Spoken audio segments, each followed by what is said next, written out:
Lea, sa oras na matunton ng PNP itong mga nagpapakalat ng umunoy destabilisasyon laban sa gobyerno, ano ang parusa na posibleng ipataw sa kanila? Mahaharap ang mga ito sa kaso at sinabi nga ditong PNP na professional sila at nananatiling tapat sa konstitusyon at sa ligang batas. Yan nga sinabi ni Public Information Office Chief Police Colonel Jean Fajardo sa gitna ng pagkalat ng mga maling impormasyon kaugnay sa destabilisasyon laban sa administrasyon.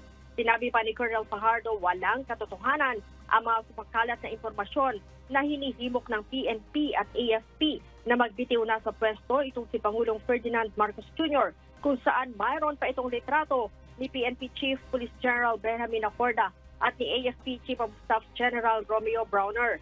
Nagbabala din ng PNP na kakasuhan ang mga nagpapakalat ng mga maling impormasyon na nagbibigay ng kalituhan sa publiko.